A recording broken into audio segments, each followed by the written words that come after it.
Nous te disons merci, Seigneur. Alléluia. Amen. Amen. Alléluia. Amen. Nous bénissons le nom du Seigneur qui nous a appelés au devant de lui ce soir pour le louer, pour le servir et lui dire merci pour cette journée merveilleuse. Ce n'est pas par hasard que vous êtes au devant de notre Dieu. Il vous a appelé pour le servir et il a un bon plan pour tout un chacun de nous. En cette journée de dimanche, quand nous venons encore au devant du Seigneur, nous avons nos cœurs ouverts à notre Dieu pour lui rendre toute la gloire. Malgré le bruit et les mauvaises nouvelles sur le virus, coronavirus ou Covid-19 ou 19, nous continuons à louer le Seigneur. Ces nouvelles vont en grandissant et le nombre de morts, le nombre de malades continue à augmenter. Cela ne va pas nous empêcher de prier. Ça fait le deuxième dimanche maintenant que nous ne sommes pas réunis ensemble dans notre sanctuaire. Mais quand le Seigneur m'a posé la question pour savoir qu'est-ce que tu fais avec mon peuple, avec mes brebis, j'ai dit, je n'ai pas eu de grande réponse à donner au Seigneur que de lui dire, Seigneur, je m'en vais nourrir ces brebis et je m'en vais les encourager, leur montrer que tu es le Dieu à côté de ce peuple et que tu ne vas pas l'abandonner. Amen. Amen. Ainsi, nous avons la joie de nous réunir encore pour vous donner ces messages. Nous ne sommes pas réunis au sanctuaire, mais cela ne va pas nous empêcher à envoyer notre message au loin à travers le média, qui est un avantage à notre temps contemporain, qui nous permet de diffuser ou de parler à tous au loin ou encore auprès. Alors, ce message, bien sûr, sera suivi par beaucoup.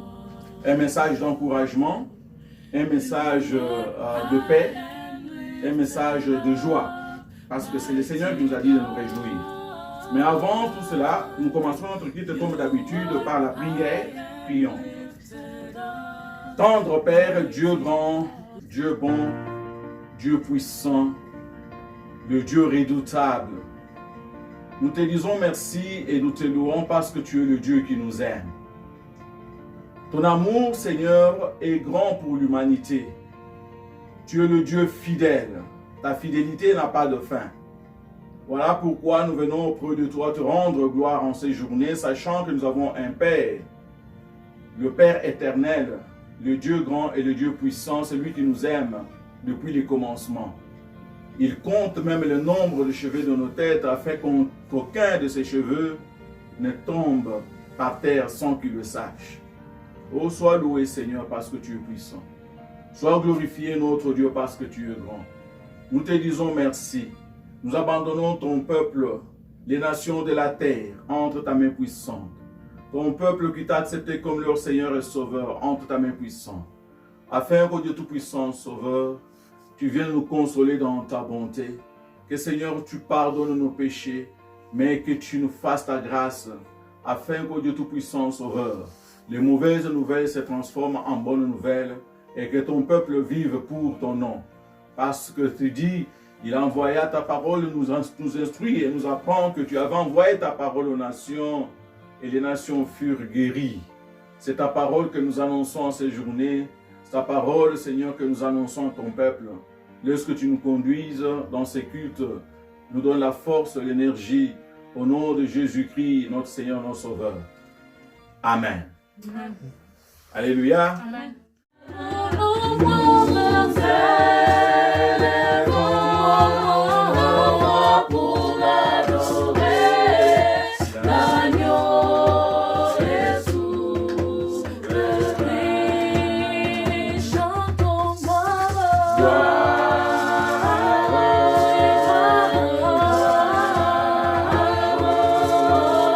Gloire à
145, verset 3 à 5 nous dit: L'Éternel est grand et très digne de louanges, et sa grandeur est insondable. Que chaque Amen. génération célèbre tes œuvres Amen. et publie tes hauts faits. Amen. Je dirai la splendeur glorieuse de ta majesté, je Alléluia. chanterai tes merveilles.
Dieu de miséricorde, Dieu de bonté, nous te remercions pour ce jour merveilleux que tu nous as donné. Nous te remercions parce que tu nous as donné notre opportunité d'entrer dans ta présence. Tu nous as donné notre opportunité d'écouter ta parole. Seigneur, nous abandonnons ce temps ici entre tes mains saintes. Yahweh, que la parole que nous allons écouter puisse nous édifier, que la parole que nous allons écouter, nous puissions le prendre et le mettre en pratique dans nos vies. Que Seigneur Jésus-Christ, nos vies puissent être transformées, que nous ne puissions pas simplement écouter la parole et les garder, mais le prendre et le mettre en pratique. Yahweh, nous te remercions pour ton serviteur que tu as choisi pour nous transmettre sa parole, pour nous transmettre, Seigneur Jésus-Christ, ton cœur, tes idées, les pensées que tu as pour nous. Nous demandons que ce temps puisse être, Seigneur Jésus-Christ, béni, que ce temps puisse être édifiant, que ce temps, Seigneur Jésus-Christ, puisse être useful pour nos souls et useful, Seigneur Jésus-Christ, pour nos vies de chaque jour. C'est là notre prière au nom de Jésus. Amen. Merci beaucoup. Nous allons passer à la lecture de la parole de Dieu. Sans plus tarder, nous allons lire les livres de Osée. Nous lirons les livres de Osée à son 4e chapitre. Nous commencerons au 1er verset et nous terminerons au 6e. Amen. Je lis au nom du Seigneur. Écoutez la parole de l'Éternel, enfants d'Israël, car l'Éternel a un procès avec les habitants du pays. Parce qu'il n'y a point de vérité, point de miséricorde, point de connaissance de Dieu dans le pays. Il n'y a que parjure et mensonge, assassinat, vol et adultère. On use de violence, on commet meurtre sur meurtre. C'est pourquoi le pays sera dans le deuil. Tous ceux qui l'habitent seront languissants, et avec eux les bêtes de champ et les oiseaux du ciel. Même les poissons de la mer disparaîtront. Mais que nul ne conteste, que nul ne se livre aux reproches. car ton peuple est comme ceux qui disputent avec les sacrificateurs. Tu tomberas de jour. Le prophète avec toi tombera de nuit, et je détruirai la mer. Mon peuple est détruit parce qu'il lui manque la connaissance. Puisque tu as rejeté la connaissance, je te rejetterai et tu seras dépouillé de mon sacerdoce. Amen. Il y a une partie qui reste, puisque tu as oublié la loi de ton Dieu. Amen. Amen. Là, c'est la fin. Mais je voudrais que nous répétions le dernier verset, le verset 6e, qui dit « Mon peuple est détruit parce qu'il lui manque quoi? Parce qu'il lui manque la connaissance. Puisque tu as rejeté la connaissance, je te rejetterai, et tu seras dépouillé de mon sacerdoce. Puisque tu as oublié la loi de ton Dieu, j'oublierai aussi tes enfants. » Donc, il y a même une autre phrase qui était restée, que je n'avais pas clôturée, qui dit « J'oublierai aussi tes enfants. » Ça, c'est très important. Amen. Amen. Donc là, nous sommes en train de lire le livre d'Osée. Et le prophète Osée est le contemporain d'Ésaïe, des prophètes Ésaïe et de Michée, qui a vécu presque la même période avec lui et qui a vécu presque les mêmes événements dans le temps où Israël connaissait des temps durs et difficiles, comme aujourd'hui nous connaissons des temps durs et des temps difficiles. Amen. Mais j'ai insisté sur le verset mon peuple est détruit parce qu'il lui manque la connaissance. Et je voudrais plus parler de la connaissance ici. Et quand nous regardons la connaissance qui est décrite ici, c'est la connaissance du Dieu vivant. Amen. Amen. L'Éternel nous dit qu'il est en procès contre les habitants de nations. Ici, on ne parle pas d'une seule nation. Ici, le Seigneur s'adresse à un grand peuple, à un peuple qu'on peut dénombrer, c'est-à-dire le peuple de la terre. Amen. Amen. Il parle au peuple de la terre pour leur dire que vous, les nations de la terre, vous êtes détournés contre moi. Je suis en procès contre vous parce qu'il vous manque, vous ne me connaissez pas. Il dit, on ne me reconnaît plus comme Dieu. Quand on descend plus loin en bas, on dit, le Seigneur dit, on ne lui reconnaît pas. On ne le reconnaît pas comme le Seigneur, on ne le reconnaît pas comme Dieu. Alors ici, il est venu pour juger le peuple de la terre. Et à cause de manque de connaissances, le Seigneur dit qu'il va frapper la terre. Amen. Amen. Vous entendrez ce qu'il annonce comme fléau. Il dit, parce que vous avez manqué de me reconnaître comme Dieu, je vais détruire. Je vais détruire et je vais saccager. Si vous pouvez lire le verset 2, il dit, il n'y a que parjure et mensonge, assassinat, vol et adultère. On use de violence, on commet meurtre sur meurtre. Et puis, la conséquence, il dit, c'est pourquoi le pays sera dans le deuil. Le deuil, c'est-à-dire les nations vont pleurer. Les nations vont couler des larmes.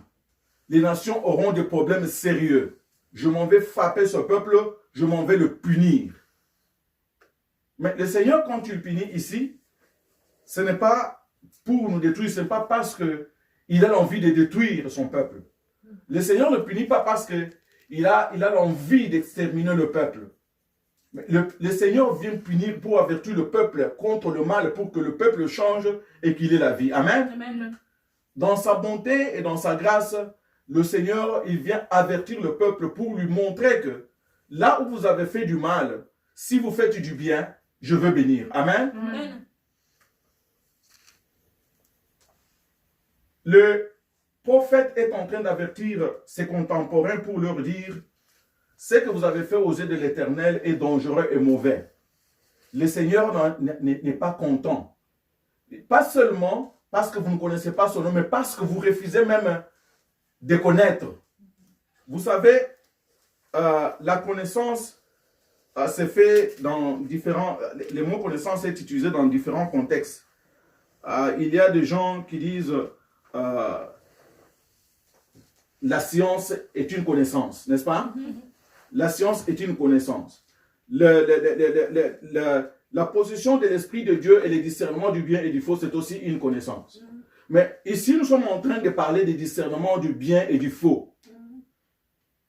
La connaissance de Dieu passe par le discernement, par la détection de ce qui est mauvais contre ce qui est faux. C'est-à-dire, il faut laisser le mal, connaître Dieu pour laisser ce qui est mauvais et appliquer ce qui est la vertu, ce qui est la bonté de Dieu, ce qui est bon, ce qui est correct.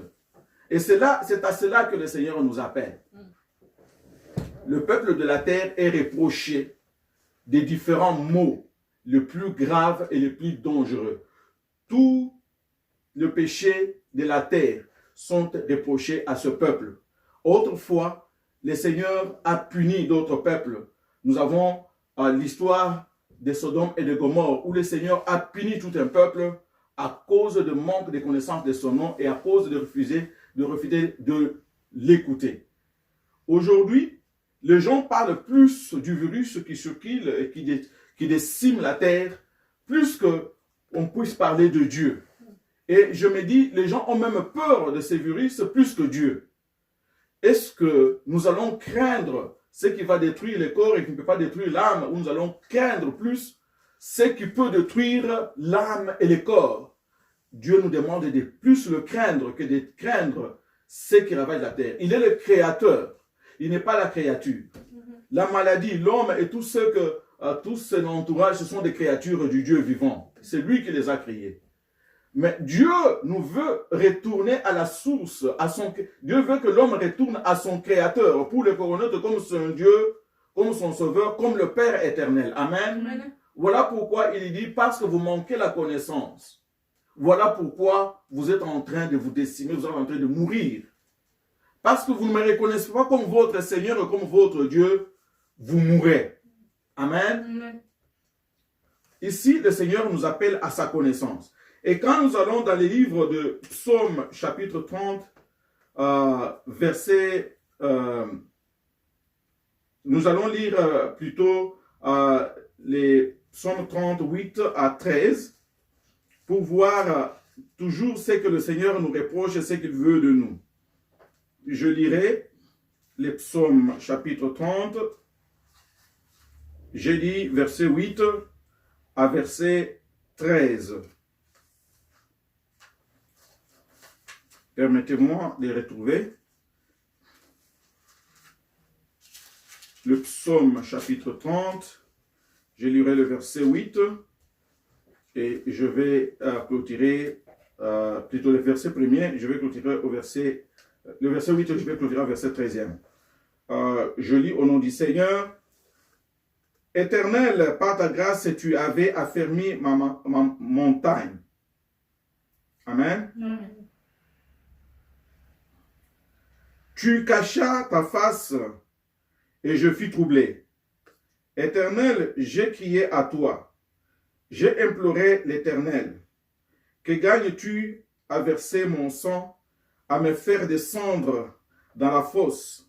La poussière a-t-elle pour toi de louanges? Raconte-t-elle ta fidélité? Écoute, Éternel, aie pitié de moi. Éternel, secours-moi.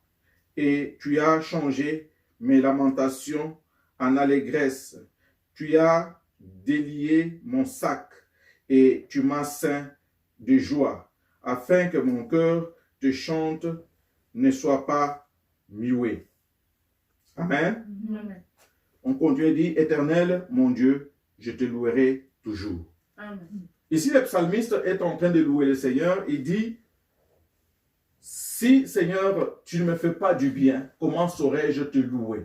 Amen. Amen. Il reconnaît que c'est la main de l'Éternel quand il était dans la détresse, dans la souffrance. Seulement la main de l'Éternel a pu le délivrer pour qu'il puisse chanter ses louanges. Amen. Amen. Le Seigneur nous veut reconnaître son Saint-Nom, sa grandeur et sa bonté. Le Seigneur nous veut les louer par nos actes, par nos habitudes, par ce qui est correct. Voilà pourquoi il nous reproche le meurtre. Voilà pourquoi le Seigneur nous reproche le mensonge. Voilà pourquoi le Seigneur nous reproche le fétichisme, la sorcellerie, le vol, le pillage, tout ce que nous avons fait qui n'a pas loué son Seigneur. Le Seigneur nous a reproché cela. Amen. Amen. Le Seigneur nous demande plutôt de retourner à lui et de reconnaître sa grandeur comme Dieu pour le servir dans la vérité. Et il n'y a que la reconnaissance véritable de nom de Dieu qui nous place en position de bénéficier de toutes les bénédictions qu'il a préparées pour ses enfants. Amen.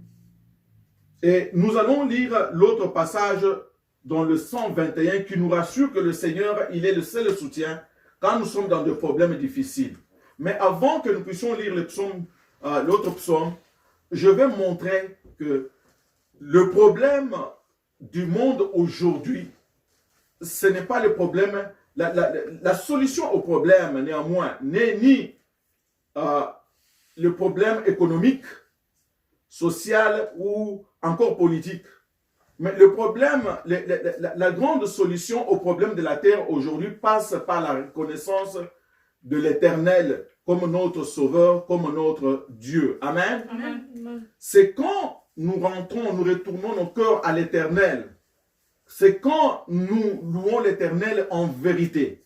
C'est quand nous appliquons la parole de l'Éternel et quand nous marchons dans la droiture selon la recommandation de l'Esprit Saint, qu'à ce moment-là, nous pouvons voir la main de l'Éternel agir dans notre vie.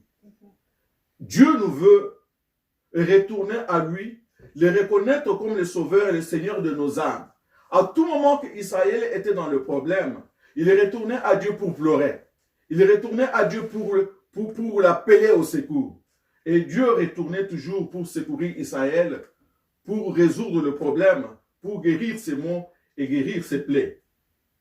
Aujourd'hui, est-ce que l'homme reconnaît que quand le virus frappe la terre, quand le problème, nous devons recourir à Dieu. Aujourd'hui, nous faisons plus allusion au virus, vous l'avez appelé Covid-19.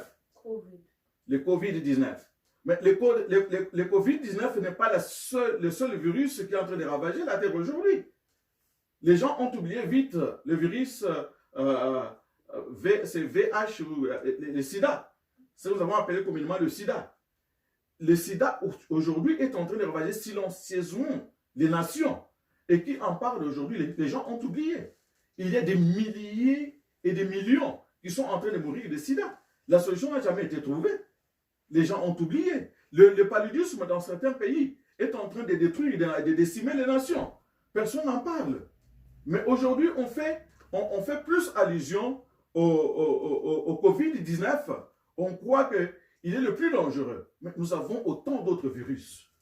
Autant d'autres virus sur la terre qui sont en train de décimer la terre, qui sont en train de détruire la terre. Et les gens ne font pas attention à cela. Ils font semblant d'oublier. Et quand nous arrivons là où les gens sont morts, dans les maisons de deuil, nous nous asseyons et nous commençons à causer la politique. Les autres commencent à jouer à la dame. Les autres commencent à jouer à la carte. Ils font la distraction, ils cherchent des distractions diversifiées pour ne pas penser à la mort. Alors que la mort est certaine, elle guette chacun de nous. Amen. Amen. Et j'ai entendu même que cette maladie a frappé même des serviteurs de Dieu. Mais quand ça frappait les serviteurs de Dieu, c'était pour nous avertir, pour dire que Dieu il est capable de guérir. Et ces serviteurs de Dieu qui sont guéris des maladies est une expression de Dieu pour vous montrer que je suis capable de vous toucher et de vous rétablir. Amen. Amen. Même quand nous serons morts, Jésus-Christ disait à Marthe et à Marie, dit, ne vous ai-je pas dit que si vous croyez, vous verrez la gloire de Dieu. Le Seigneur voulait montrer que même si votre frère est mort, Lazare, dans la tombe, je suis capable de le relever de la tombe. S'il était capable de relever Lazare de la mort, à combien plus forte raison le Seigneur ne peut pas relever celui qui est malade? Qu'est-ce qu'est le virus devant le Seigneur? Qu'est-ce que ça représente? Pas grand-chose. Aujourd'hui, on a même fermé des églises. Mais les chrétiens ne comprennent pas que c'est une forte tentation de l'ennemi contre la parole de Dieu et contre les chrétiens. Pourquoi on n'a pas fermé les supermarchés? Pourquoi on n'a pas fermé les entreprises? Pourquoi les gens continuent à travailler? Je suis allé aujourd'hui dans un supermarché où je trouvais les gens sur une ligne en train, on a écrit qu'il faut prendre seulement deux items à la fois, deux marchandises à la fois, il ne faut pas prendre plus pour que tout le monde puisse s'en servir. Parce qu'il y a eu même la carence. Et tout le monde est enfermé dans les maisons. Les rues sont vides. Toutes les voitures qui font l'embouteillage sur la route sont dans des garages bien fermés. Tout le monde a peur. Tout le monde tremble devant la mort. Personne n'a l'énergie, n'a la force de sortir sur la route pour aller s'exposer, pour mourir. Mais si nous pouvons craindre Dieu de la même façon, si nous pouvons donner nos vies à Dieu et le craindre comme notre Sauveur et comme notre Père, combien de bénédictions pouvons-nous avoir de la part du Seigneur? Combien de bénédictions le Seigneur peut nous offrir, tout simplement pour le reconnaître comme notre Seigneur, comme notre Dieu? Pourquoi nous devons plus craindre ce qui peut détruire seulement le corps, mais qui ne peut pas détruire notre âme? Le Seigneur nous appelle à l'ordre. Il nous dit, si vous mourrez, c'est parce que vous ne me reconnaissez pas comme Dieu. Vous mourrez parce que vous n'avez pas la connaissance. Mon peuple est détruit parce qu'il lui manque la connaissance. La connaissance de Dieu d'une façon spirituelle. Pas la connaissance de biens matériels. Pas la connaissance d'un Dieu qui n'agit pas. Combien ont cru que quand le virus est en train de ravager la terre, nous devons nous agenouiller, mettre nos genoux à terre et implorer la miséricorde divine. Combien sont rentrés vers l'Éternel? Au contraire, beaucoup d'entre nous, nous relaxons dans nos fauteuils, nous regardons la télévision, nous sommes en train de chercher où est-ce qu'on parle de virus. Ça fait combien de morts déjà? Ça fait combien de malades déjà? Dans ma ville, c'est arrivé où? Mais pourquoi nous ne pouvons pas interroger le Seigneur, interroger la parole, pour savoir, Seigneur, qu'est-ce que tu nous instruis, qu'est-ce que tu nous dis en ces moments? Ce que le Seigneur nous veut en ces moments, c'est de le reconnaître comme notre Sauveur et comme notre Dieu. C'est de retourner à lui pour le servir. C'est de retourner pour le reconnaître comme le Seigneur. Ce n'est pas de fermer les églises et d'aller s'asseoir à la maison. Et de commencer à dire, est-ce que, oui, il faut se protéger, hein, mais quelle protection, quelle mesure de sécurité nous avons sans Dieu? Qu'est-ce que nous pouvons faire sans Dieu avec nous? Pourquoi nous croyons que nos moyens, notre science, notre connaissance éphémère peut nous amener à quelque chose? Où en est-on aujourd'hui avec le sida? Où en est-on aujourd'hui avec le paludisme? Des petits virus de rien du tout ont décimé toute la terre. Mais malgré cela, l'homme continue dans le mal. L'homme continue à faire de nouvelles armes chimiques, de nouvelles bombes. Il continue à fabriquer des histoires qui vont décimer, qui vont détruire la terre. Par la méchanceté. La méchanceté continue à monter son niveau sur la terre. Chacun dans son coin se demande, si je veux détruire autant de personnes, comment je pourrais le faire? Chacun dans son coin dit, si on m'attaque à gauche, je vais attaquer à droite. Donc tout le monde, les pays de la terre aujourd'hui, sont dans la recherche d'un boom, de ce qui va faire éclater la terre. Mais laissez-moi vous dire, mes chers frères et sœurs, il n'y a personne qui dominera la terre. Elle appartient à Dieu. Amen. Même si vous cherchez la bombe atomique la plus dangereuse de la terre, quand vous la lancerez sur nos toits, nous dirons au nom de Jésus sans effet. Et ça ne produira rien. Amen. Parce que nous avons un Seigneur, nous avons un Dieu. Certains serviteurs de Dieu aujourd'hui sont en train de redouter, de dire aux gens que les virus peuvent guérir par la simple prière. Mais je vous dis, il n'y a aucun virus qui est fort plus que notre prière. Amen. Quand nous lèverons nos mains, quand nous appellerons le Seigneur dans sa grandeur, le virus sera détruit. Qu'il soit le virus de sida, qu'il soit le virus de coronavirus ou encore, je ne sais pas, n'importe quel virus. Quand nous levons nos mains vers le Seigneur des Seigneurs, quand nous l'appelons au secours, rien ne restera détruit. Rien ne restera détruit. Il est le Dieu vivant. Il est le puissant maître. Il est le puissant roi. Amen. Nous allons lire encore un autre psaume, 121, 1 à 8. Plutôt, oui. Nous lirons 121, 1 à 8. Qu'est-ce qu'il nous dit? Je fouille un peu. 121. Je m'en vais lire au nom du Seigneur. J'ai dit 121, versets 1 à 8. Je lève mes mains, je lève mes yeux vers les montagnes, d'où me viendra les secours. Les secours me viennent de l'Éternel, qui a fait les cieux et la terre. Il ne permettra point que ton pied chancelle. Celui qui te garde ne sommeillera point. Voici, il ne sommeille ni ne dort. Celui qui garde Israël. L'Éternel est celui qui te garde. L'Éternel est ton ombre à ta main droite. Pendant le jour, le soleil ne te frappera point, ni la lune pendant la nuit.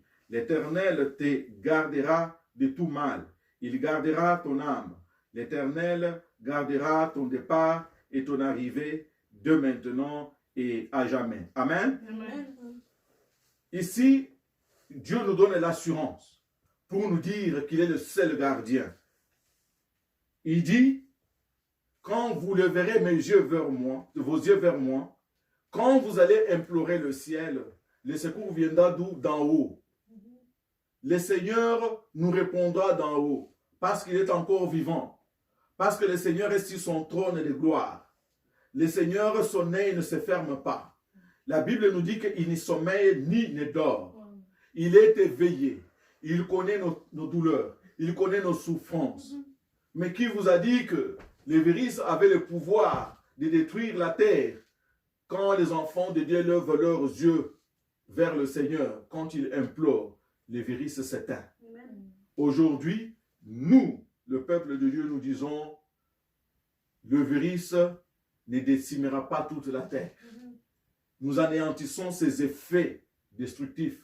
Nous anéantissons ses pièges tendus, le piège du diable, les démons déployés à travers la terre pour détruire la terre. Nous anéantissons leur force par la puissance du nom de Jésus.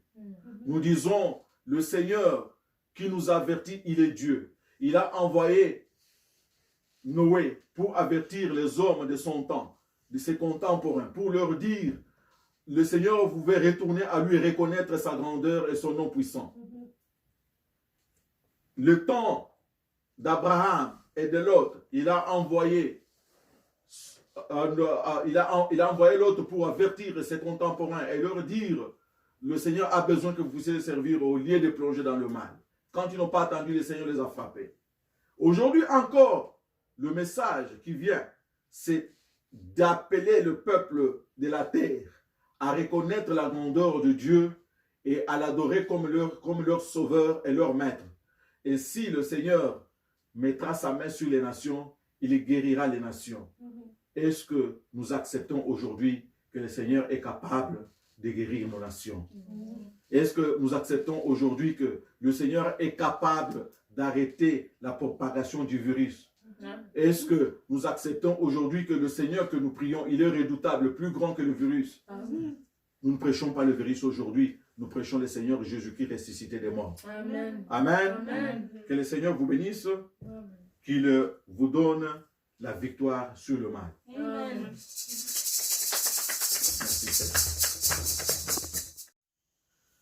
Prions le Seigneur. Puissant Maître, puissant Roi, Dieu grand, Dieu bon, Dieu merveilleux. Tu nous as appelés ce soir à glorifier ton Saint-Nom et à donner un message de vie et d'espoir à ton peuple. Ne l'abandonne pas, Seigneur, ne les délaisse pas. Viens au secours de ton peuple, viens au secours des nations de la terre. Seigneur, bénis ces nations. Seigneur, arrête la propagation du virus. Arrête la mort, Seigneur, et avertis ton peuple que à qui nous avons parlé, à qui nous avons appelé à te reconnaître comme leur Seigneur et leur Sauveur. Nous te disons merci parce que tu es le Dieu qui garde chacun de nos fidèles, de tes enfants qui sont à la maison dans la terreur, dans la peur. Seigneur, fortifie-les et donne-leur le courage. Je bénis ton nom et te dis merci. Quand tu auras, Seigneur, pensé à ton peuple, n'oublie pas aussi moi, ton serviteur. Seigneur, sois mon Dieu et sois le Dieu de ton peuple. C'est là ma prière. Au nom de Jésus, notre Seigneur Sauveur. Amen.